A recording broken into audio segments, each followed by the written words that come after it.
Hello and welcome to everyone. Thank you for carving out time from your very busy days to join us for the Inspire Live series. It's wild to believe we've been gathering as a community for over 3 years now. We have some new folks who have not joined us before, so I'll just quickly share.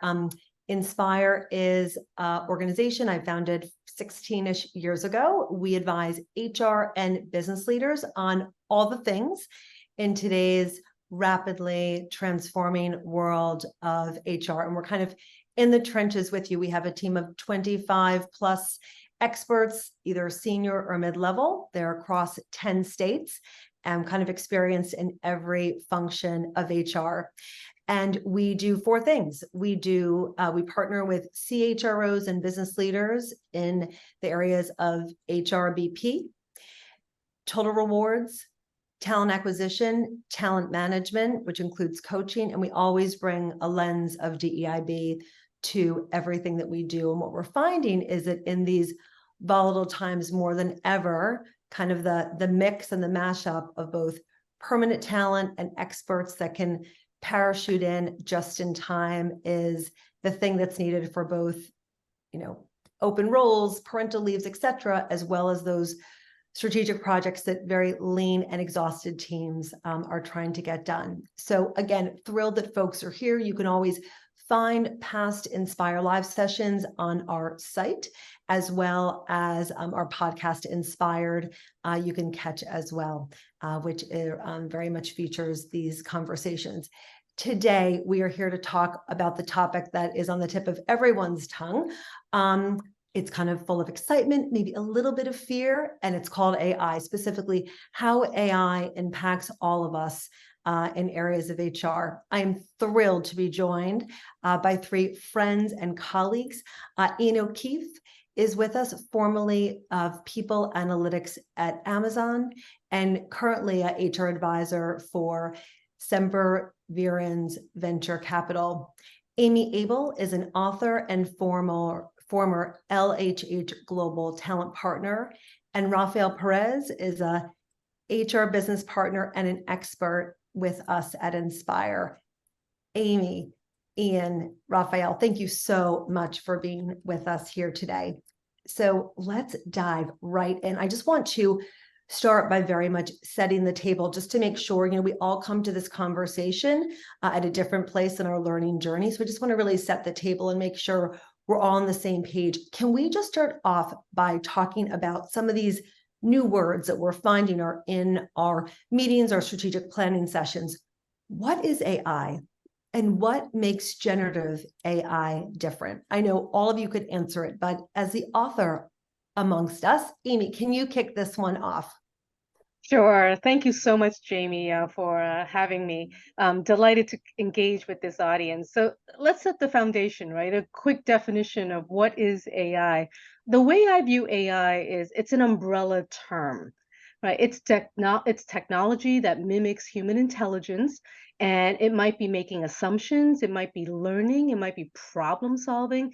It can predict with a high degree of autonomy based on the data that it's accessing and sort of evaluating, right?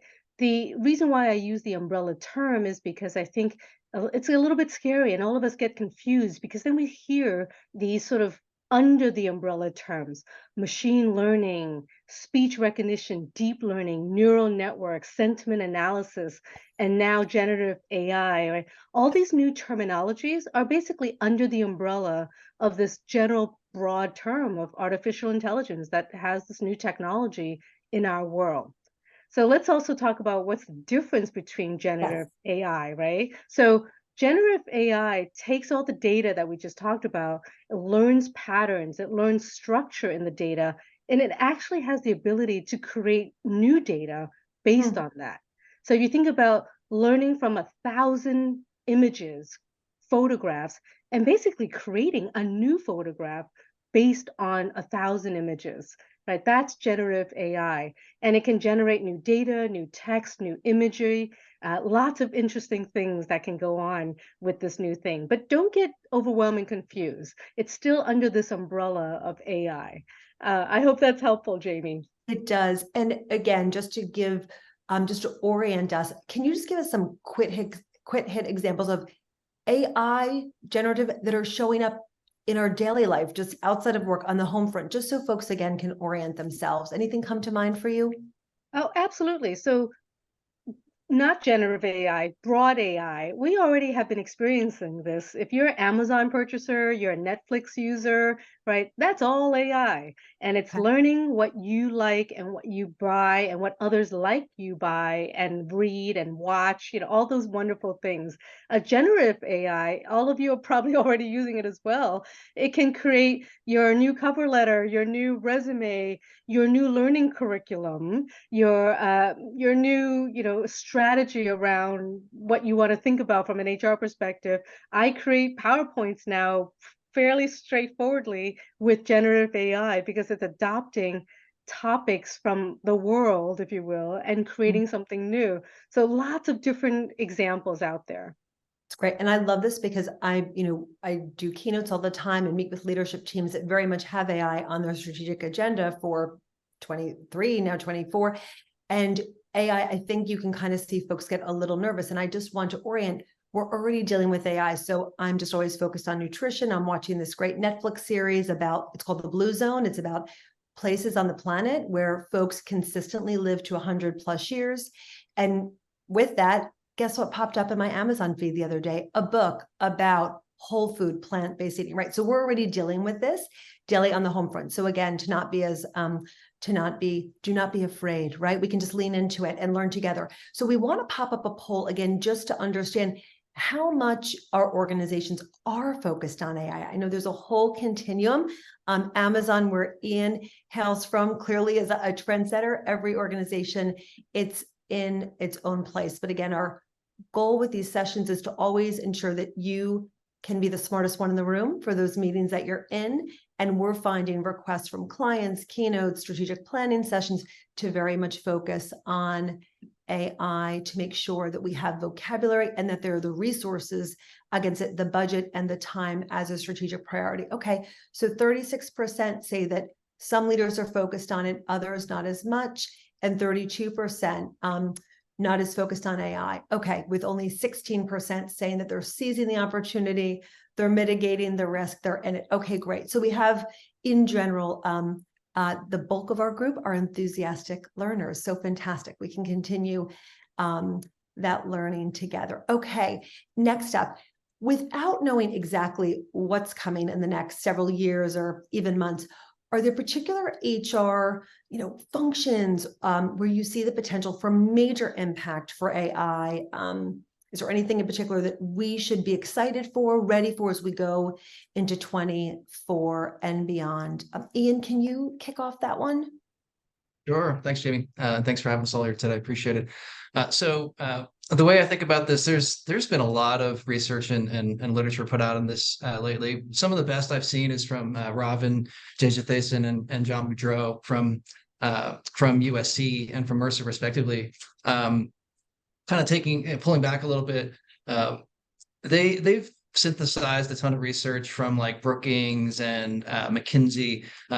By some of these estimates, not just HR, but 80% of jobs, functionally agnostic jobs, will be affected in some way by AI and Gen AI going forward. 80.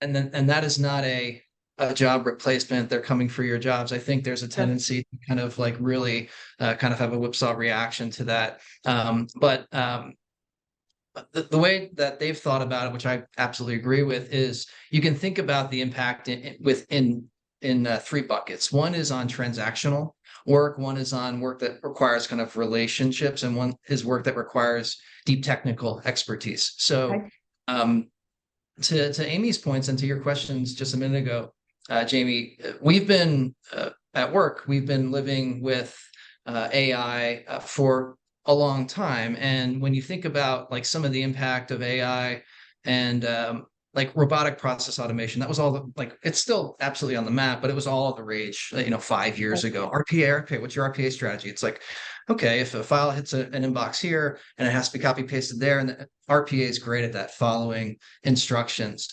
So AI is great at automating, generally speaking.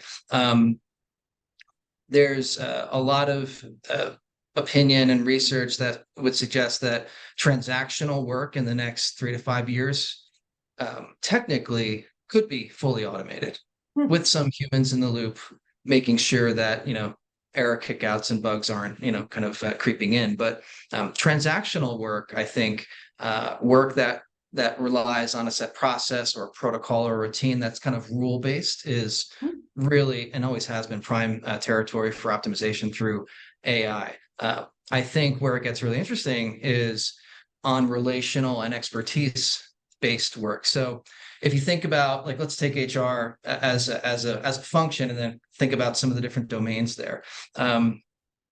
There's a lot of policies and rules at work, right? And if you've ever asked your HR shared services or your HR VP, I recently had a life event, blah, blah, blah. What does policy say about da, da, da? That's a good question. Let me look back to you, or put a ticket in and we'll get back to you with a 3-day SLA. Right. The SLA really should be 3 milliseconds, I was going to because say, right. AI can ingest your policy and procedure guidelines and give you that Right. that rote response. Now, contextually, what does it mean for you and how should you move forward? I would not look to Gen AI for that. I would look to your HR business partner, perhaps, in minute 4 after you got that response, and not Right. wait 3 days. So I think there's so much opportunity there to kind of take the friction out of, like, getting routine questions and answers asked and answered. And that creates productivity gains. And where it's a little unknown and a little scary, and I think we have to be, mindful of risks and art of the possible, is when you think about functions like recruiting, leadership, training. Give me training. Give me the last 20 years of major innovations in the HR space. How do we think about that? And then draw me a picture that's abstract but illustrates that point.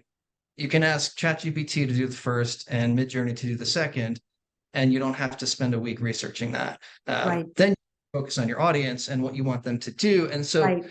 I think the work that branches off of some of the automation is work maybe we've yet to imagine. And that's where it gets kind of interesting in the value proposition of HR going forward as a productivity engine for workers, and not a policy procedure kind of Right. let's have that be as efficient as possible. I think it gets really interesting there. So for those of us who've had the pleasure of working for 30 plus years ish, I can't think of a client that hasn't at some point had to do exactly what you said. What are the trends in HR? What are the leadership implications? And thinking of what came to mind for me is all those moments that we have to kind of reinvent the wheel. I do see massive opportunity, and let's give you a starting point that you can, as my family always says, zhuzh up or edit and really customize for today's audience. But what beautiful things could come from all that mind space and minutes that are spent creating those frameworks. Amy, Raf, any other thoughts to build on what Ian said? I'll add a quick thought, and if Raf wants to jump in, just to build on what you and Ian just said, the exciting thing, I think, for HR is think about the employee experience, right? AI allows us to personalize almost anything in the employee experience to really hone in and bump up that value proposition, right? We're always talking about what is the employee value proposition. How do we make this in each and every employee feel like, you know what? We got them. We understand them. We know what they're motivated by. We know what they need. We know what kind of support they need. Anything that you have data has the potential for the use of AI to enhance that. And, we're in HR, it's all about data, right? Think about anything in HR. Is there anything that doesn't have a gazillion points of data? What can we do to harness that so that we actually provide the employee experience that each employee feels valued, loved, and wonderful on, so that you can retain them and keep their motivation up? So that's, I think, some of the excitement. I love this. And let's just take training as an example for any of us who have had the pleasure of designing training. There's always that sticky note in the back of your mind that you want to do those things that make it feel of the moment, current, and bring in multimedia, a funny meme, a funny thing on TikTok, the music, whatever the thing of the moment is, to prove the point. And many folks kind of run out of time at the end to make those things happen. That just came to mind for me. Having the time to make it more interactive, more of the moment. Also, if you know your team, your participants, if you know that folks are, they learn best through visual, through audio. Again, you can customize it based on their learning style. Rafael, any thoughts from you on this one? So much of what you're sharing resonates in terms of the interactions that, for example, I've been having with clients. So much of the topic of AI ends up falling in sort of a layer of high tech, and there is a decidedly low tech approach to make it come to life, which is helping leaders and managers be effective in shepherding those conversations and really, conveying both optimism for the possibilities and also conveying vulnerability around some of those very real fears that employees might have around what's going to happen to my job. And those fears and those were mentioned earlier, Ian, the shifts that you talked about, those are absolutely valid things that in the minds of many people could instill some of that fear and some of that anxiety. There is this wonderful opportunity for the organization to seize on that and leverage it to build connections with employees to better understand what are those anxieties, to better understand how the employees can be part of the crafting of new solutions, how to really form a learning organization so that people can be part of that change and really explore what are new and different ways in which we could leverage this technology. And so I think that's the opportunity to be more human, and along the way build leadership muscle by engaging in those conversations and coaching some of those leaders in the right way. I've been pulled into some of those conversations and some of that work. And I find that sort of demystifies a lot of the AI work and makes it more accessible for the people who are responsible for adopting AI and evolving how AI gets used in organizations. So that's what comes up for me. Yeah, I love Jamie, what can you're I just add like a Please, finer please. point? Like Yeah. it's such a great point. Like the work that, to Rafa and Amy's point, that relies on like relational context and expertise.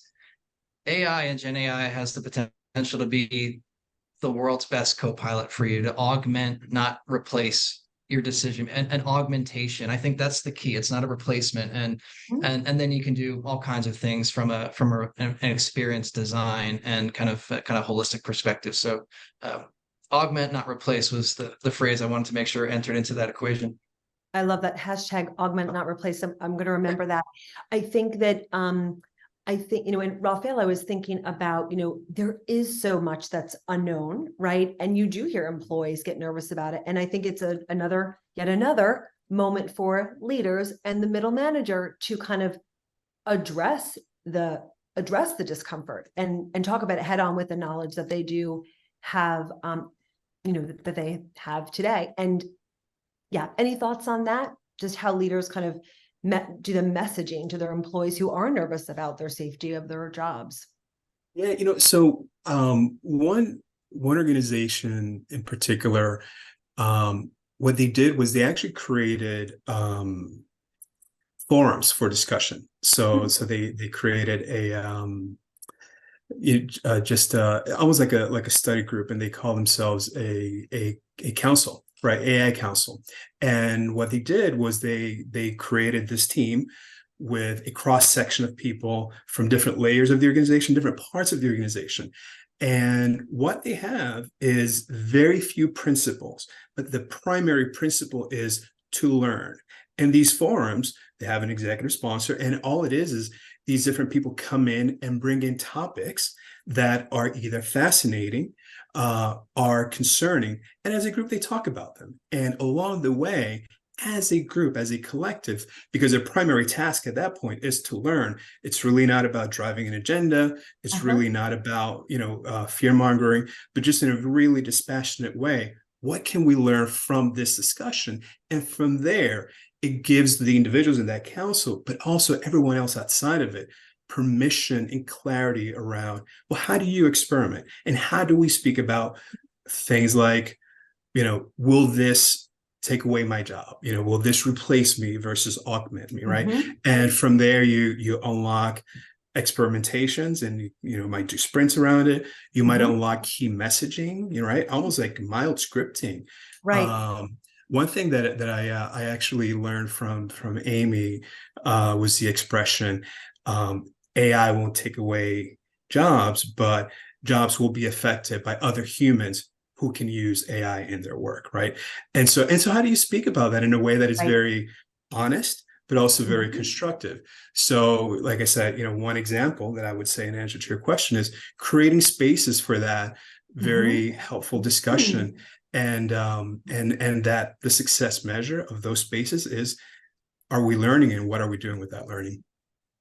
Listening to you, I'm picturing years ago when we were colleagues at American Express. Amex was one of the front runners in moving to open floor plan, right? And there were tons of work groups, people coming together, enthusiastic learning. It didn't matter what level you were. So is this also another form of just change management at its finest, where you get folks together, you ask the questions, you find out what their anxieties are and address them? Are we to use that same playbook that we've always used for change management for this, or does this time it feel different? Yeah, no, I think the honest question, the honest answer is that there's a lot of underpinnings of change management. So if we sort of strip things to their essence, it's really about getting to those foundational things of, understanding the issues that are on the surface, and also the underlying issues. It's so important. And by the way, it's one of those things where it's easier said than done. That's one thing. And then the other one is that it takes time.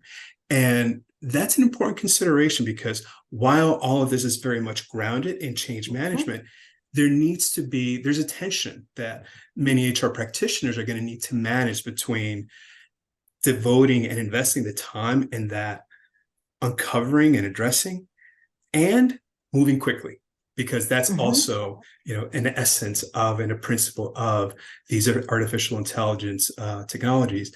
So I think the challenge and the opportunity is balancing both. But to your quote, to your question, yes, I would agree that a lot of the underpinning, sort of the foundational, is very grounded in effective change management. And it's interesting, Amy and Ian, I'd love your thoughts on this. When this dialogue first came to the forefront, I think the knowledge workers were not as nervous. And I think there is a new segment of the workforce that is nervous about their job security. And I think it's the knowledge workers. So any thoughts on that? I have a quick thought, and I'll turn it over to Ian. I speak to a lot of people, a lot of executives about, sort of the fear, the job replacement, robots are coming, and those from my era, the Terminator movies. But if you think about it, it's a tool. It's a technology. It's a tool. Let's kind of like really bring it down, so not to get people so worked up about it. It's a tool. Guess what? The calculator was a tool. The computer was a tool.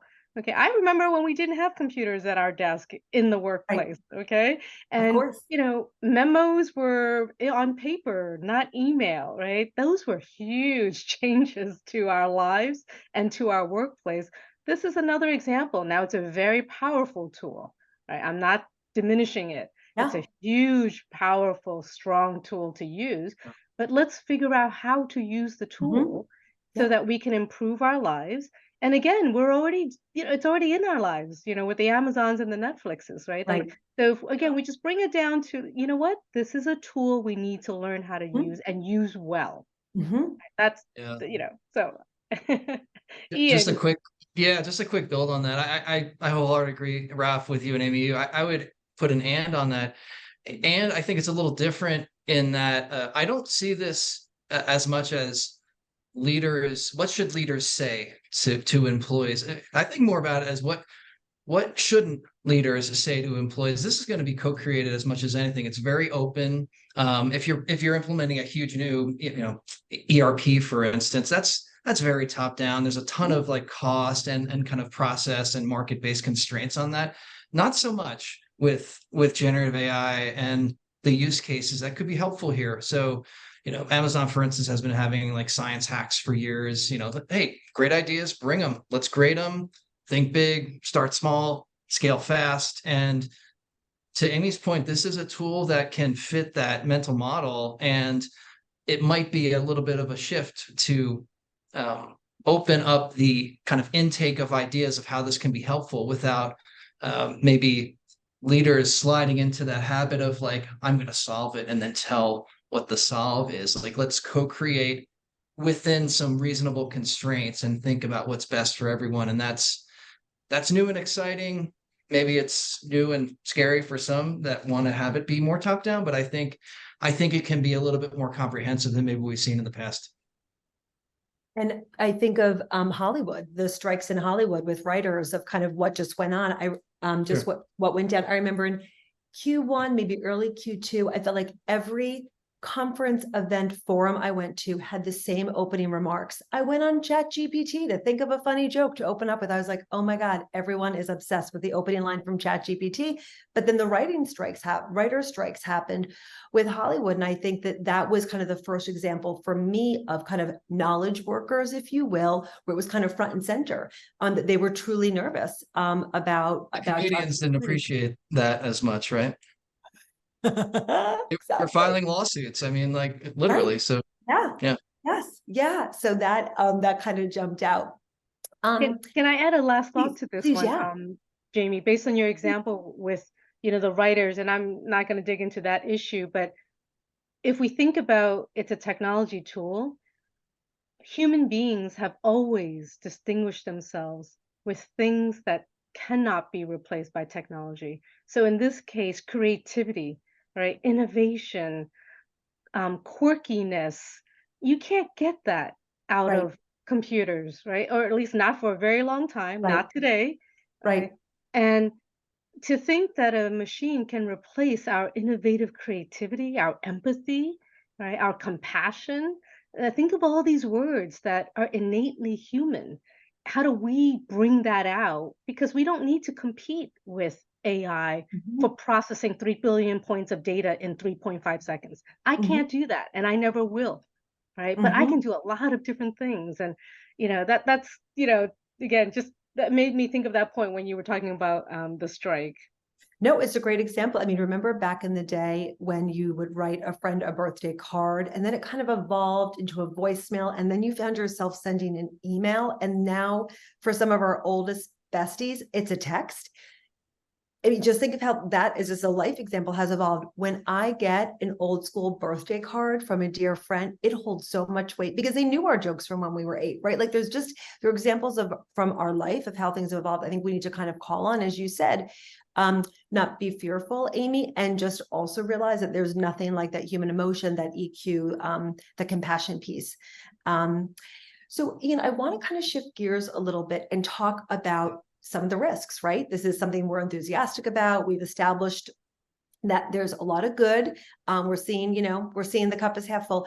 But what is it for real that leaders need to be aware of? And what should leaders be doing today in September of 23 to mitigate those risks as they're planning for 24 and beyond? Yeah, great question. So lots of ways to think about this. 3 big buckets. I like to think in threes. We kind of hit on one that I'll end with on kind of the end user bias trust. Let's save that for a minute. But I think one that's kind of painfully obvious is legislative, right? The writers' strike, Sarah Silverman suing, John Grisham just filed a class action. Copyright law in this context is like I'm at an event in Colorado and I met with a general counsel of a very big organization. We were chatting about this and he was just shaking his head like we don't know where this is going, but we will catch up. But so I think when you think about this evolving landscape of laws and regs, there's 25 states that have filed AI legislation in the 2023 docket. Not all of it has passed yet, but New York is July. They initiated day one for their AI kind of in the workplace law. You you have to be fully transparent on AI. That's decision making when it comes to hiring and material workplace decisions. California, Massachusetts, New Jersey, everyone's following suit.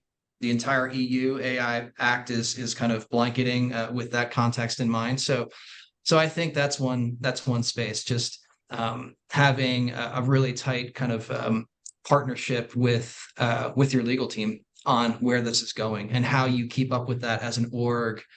And that's just not an HR thing. That's an org enterprise wide. Like how do evolving laws and regs infiltrate positively the evolution of your system design and your models that are productionized? That's a big governance challenge for one. And Ian, before you move to bucket number 2, can you just double click? I just want to double click for a moment on what you said, because we have I see we have some founders of high growth companies, and I want to make sure that they might not have a whole team of general counsels that are advising them. Can you just repeat what you said about the laws that started passing in our country here in the US of notifying employees about AI that's being used? Can you just repeat that part? Yeah, sure. So there's no federal legislation in the US solely dedicated to AI yet. But there are lots of new laws kind of going up and bills going up on a state-by-state basis. So in the 2023 legislative session, the Conference of State Legislators, 25 states introduced AI bills. 14 states have adopted resolutions or enacted legislation. They're very broad in scope, these laws. So there's a lot of, I think, room for interpretation. So I wouldn't sound alarm bells yet if you're building and launching kind of a Gen AI oriented startup.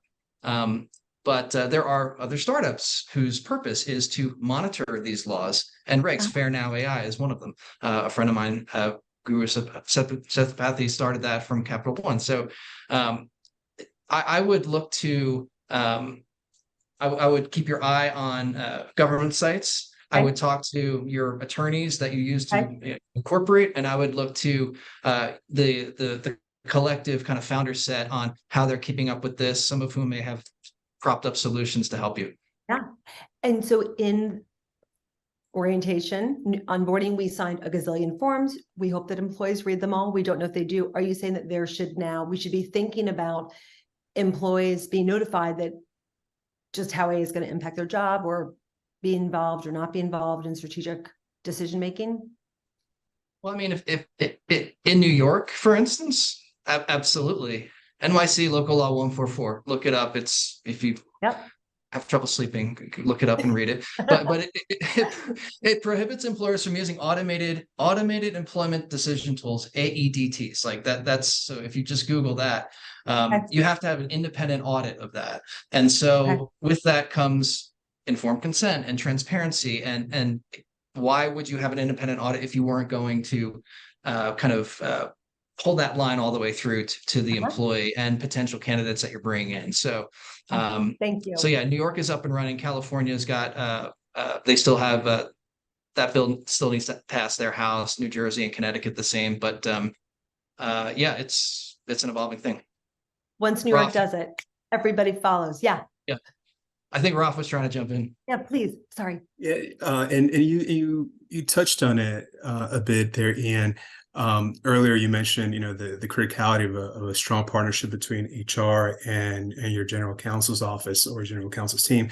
In my view, equally important is the partnership with your technology leaders and your technology assets, because of those regulatory requirements that involve informed consent, also auditing of the data that was used to train these different tools, to make sure that bias is mitigated, and a lot of that will have technology underpinnings.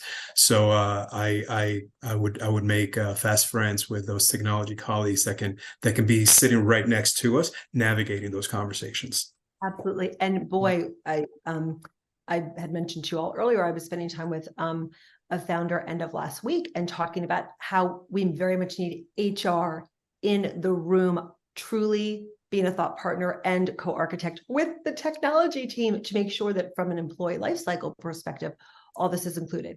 But Ian, please.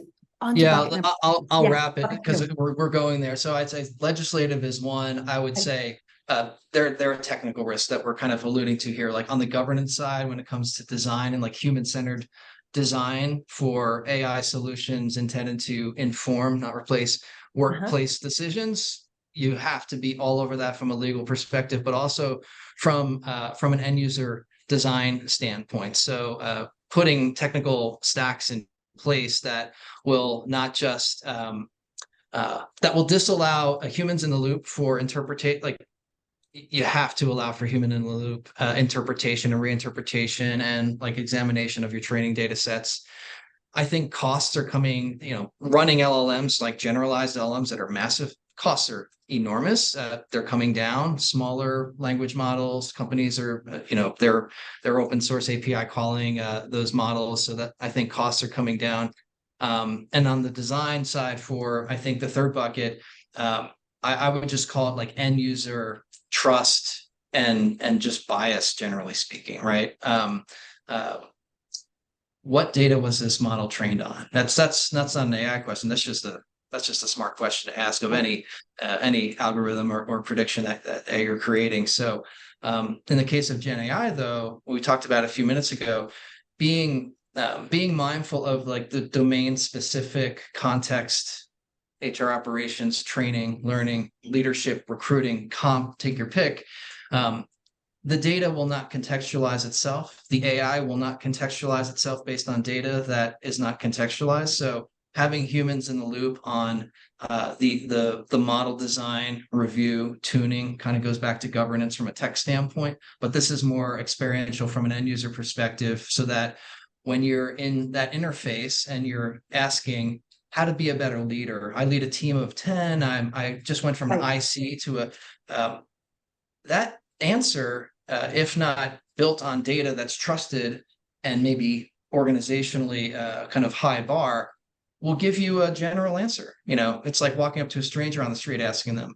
Anyone will answer you, maybe. But if you want someone that really, really knows and kind of knows in the context of what your organization values and cares about, in a way that you can trust as an employee, and that's transparent, that is not just going to fall into place from a tech stack perspective, and definitely not from like a legal perspective. We're not going to law our way into this or technology build our way into. I think we're going to kind of we're going to have empathy and kind of human-centered design principles that'll make sure that we mitigate those risks.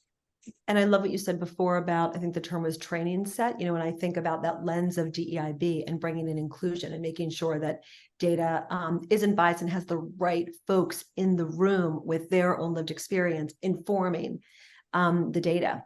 I think, I shared earlier that when, Siri, Alexa, they were first launched, if you would ask them, I've been, God forbid, raped, sexually assaulted, they did not have the answer. And looking back on it, there weren't maybe as many people with lived experience, predominantly females. That's kind of the history of the group that gets the most impacted. There weren't maybe females in the room at the original programming. And just the blatant example that always jumps out for me, but it's really about, it's a very different shift. I want to remind folks, we're going to go to Q&A in a bit. So if you have any other questions, I know we've seen a bunch come through. Some were sent in advance. Please go ahead and pop them in the chat. We're going to go to our third poll, wanting to know, how do you feel? How do y'all feel about AI in HR?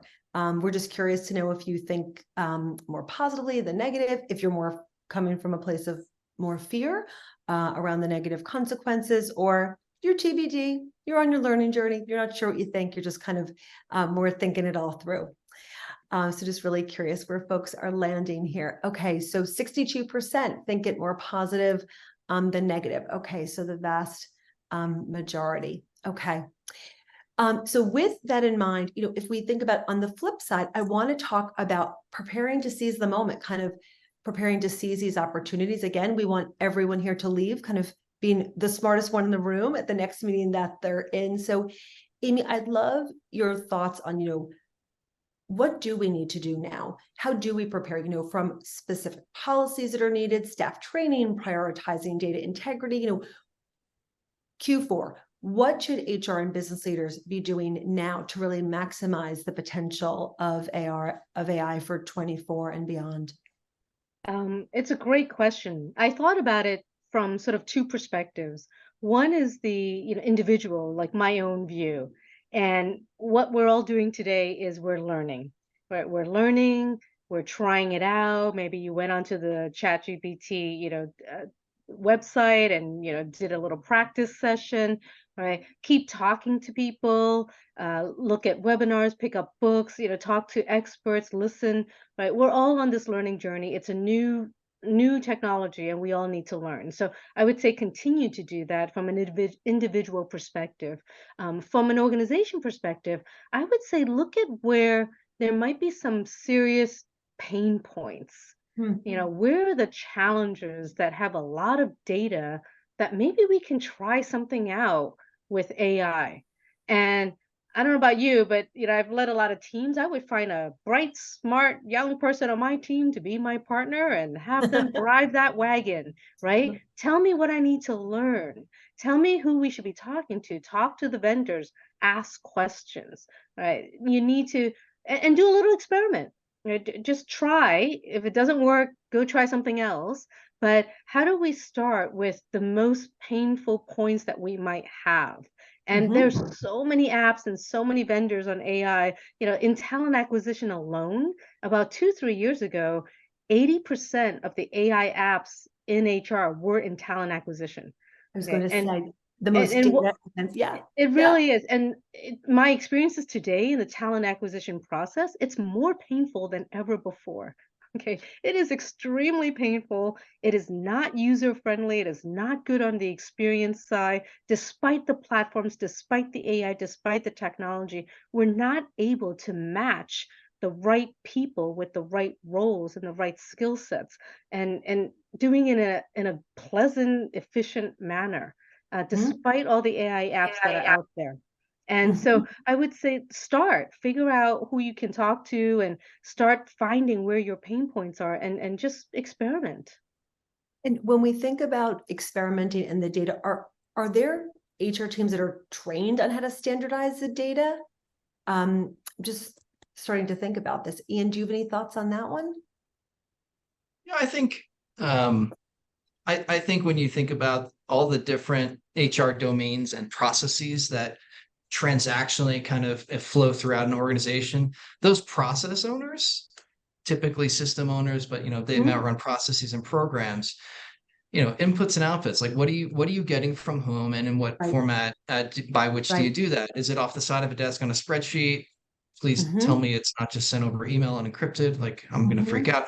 Or is it through some defined user interface that we've got some lightweight infrastructure tying into a backend DB, blah, blah, blah. So I think that I would look there to Amy's point, because that's probably going to point you to this is infrastructure and wiring we have right now to run the company. So we're getting information from somewhere or many places, and it's in a certain format.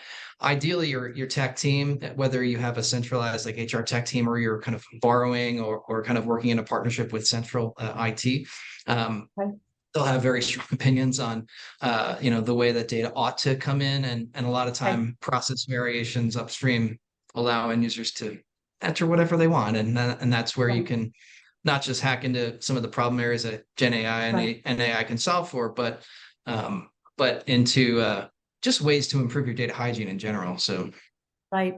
Yeah, Kathy, in the chat just was saying, garbage in, garbage out, right? So we need that standardization. Rafael, just thinking about transformation, it is such a big word, but it is fitting. And how can organizations, especially large, established corporations, grow their ability to master kind of the transformation and change and adjust their workforce to be more nimble, right? I think of so many of our clients, large Fortune 500s. Any thoughts on how to help them be more nimble and transform during these times? Yeah, no. So in a recent conversation with Nicole Lamoureux, she's the CHRO of IBM, and I was really inspired by something that she shared about IBM's journey into leveraging AI, specifically in their own ecosystem, in their environment internally. And she said that it all started at the top with spending time, investing time in declaring principles, such as AI will not make decisions. It will inform decisions, who won't make decisions. So that was one principle they made. Another principle, and this is specific to leadership behavior, which is the explicit expectation is not for us to know everything, it's for us to learn everything, right? And so that can help disrupt, and it has helped in the organization, disrupt this mindset of that some leaders might hold of risk aversion. Let me not try this because I don't know how it's going to end up, or let me not talk about this because, right? And so, and always giving permission from the top to do those things, and not only permission, but an expectation that we are now going to get this right. And so therefore it is permissible to do these things. I also found it impressive that because of those principles, they made some decisions around where not to leverage heavily AI tools. One of them was talent acquisition. And I was floored when I heard that, because you would think, as Amy, you shared, talent acquisition as a major vertical of the HR profession. It has been an early and eager adopter of these tools. And yet here is one of the world's global preeminent technology organizations saying, not sure that this is, it might be good for other organizations. For us, it's not what it is. So I think that formation of principles will be such an essential tool, if you will, for whatever transformation. So all of us here in this call are in different organizations of different sizes, different business models. And so it's going to be very difficult for any one of us to find sort of like the one size fits all. But the one thing that will help us all is having those principles up front that can then inform everything that you do from there on. It's great. I love that. And as I think about initial conversations we've had with some of our clients about the transformation, we're always reminding them, DEIB, not only is it the right thing to do to be humans, but also it boosts, all the data shows, it boosts innovation, to get folks with varying lived experiences in the room as things start to get more standardized. So we're always putting that as a recommendation. Please. Just one real quick, I have to say it. So I think, Rob, to your point around principles or tenets, so key. And one of the best ones I've ever heard this is not an original, this is like a Google, Amazon, do no harm. Like, do not let the art of the possible and like the innovation dazzle overshadow practical human concerns. Like, do no harm, and don't build a system that makes recommendations or suggests things that are potentially really, really hard to walk back and damaging promotions, comp, DEIB. It's just like, stick to that principle, be conservative with your application, or liberal with your application, and conservative with your exceptions to it. And I think that's a really good one. So Raf, thanks for bringing that up. I love. We're going to go to a speed round of Q&A in just a moment. But as you know, at Inspire, we are self-care obsessed. We think it is so important for all humans to do self-care, but especially our business leader and HR brethren, because boy, it's been a couple of years. So real quick, I would love to hear from each of you. What are you doing for self-care to take care of your fabulous self? Amy. So tell us all the things. It's very out of my norm for those of you that don't know me, but I have been on a CrossFit journey and really looking to strength train and build myself up. And I'm actually a small profile person, so I'm just not what you think of when you think of CrossFit. But that's been my new adventure. I love it. Well, you are now my avatar. When I think of CrossFit, I'm only thinking of Amy. I love it. I love it. Ian. Yeah. So family, QT, like being fully present. That's been on my list for a long time. I'm doubling down on that. Cooking, music, working out, things that kind of give me energy. That's huge. And yeah, just trying to do practical things like get sleep and eat right. Like just like the forehead slapping, the obvious stuff, but that can get in the way when you're hustling and bustling. So yeah, that's a little bit of what I'm doing. I love. Rafael, last but certainly not least. Long walks and candle making. I learned about myself that I always enjoy having a little candle in my space. And one day I realized some candles are quite expensive. So I thought, what if I made my own? By the way, there's no economic upside, but the process itself, I will say that it is relaxing and distracting in helpful ways. So candle Oh my making. gosh, I love this. So I'm already envisioning all of your loved ones getting holiday gifts of candles and all the winter Candles by holiday Rob. scents. I love it. Okay, we're going to go to our speed round. Here we go. So can we agree that AI is essentially a labor issue? If so, should HR professionals be in charge of internal AI policy? Who wants to take that one? I'll take a swing. I don't think I don't think we would characterize it as a labor issue. I think it applies to machines, to component parts, to buildings, to energy. Like there's so many non-labor use case applications. Okay. However, the heaviest line on any company's P&L is usually people and buildings. The most important asset we have in any company is people, if we really mean that, and we think Gen AI is a booster of productivity. Convince me why HR shouldn't be at the table leading that discussion. I think there's a really good case for that. Okay. We have so many questions. I'm going to jump to the next one. How are HR teams educating themselves and facilitating cross-functional discussions? And this one was sent in 2 weeks ago when the invites went out. Anyone want to take that one? How are HR teams educating themselves and facilitating cross-functional discussions? Yeah, I would say the good news is someone earlier this year declared 2023 as the year of generative AI, and specifically generative AI in HR. Happen to agree with that statement. This year has been very productive in terms of lots of sources of information, up to and including the session, if I may say so myself. So I think there's a lot of wonderful efforts out there, and I think it's I would say start small. For example, one team in particular, the leader, and by the way, this is a team in the middle of the organization. We're not talking an executive team, but they just put it on their agenda, where they said, hey, we're going to talk about this for 15 minutes. And then those 15 minutes generated, oh, as a follow-up, let's talk about it again at our next meeting and again, right? So I think the key for that team in particular, and by extension, so many organizations, is start small, but start. Yes. And what gets measured gets done. So just, with DEIB initiatives, which so many organizations put on their agenda, right? It can't just be Pride Month, right? Just keeping it on that monthly agenda. And I love the idea of it just being a standing item. Next, what are organizations doing in governance around AI right now? I think, Ian, you answered that one. Like, if I Google it, I think it might have as much as you said. I mean, you seem to know all the things, but is there anything else to add on that? I'll add a couple, and Amy, I'd love to hear your thoughts too.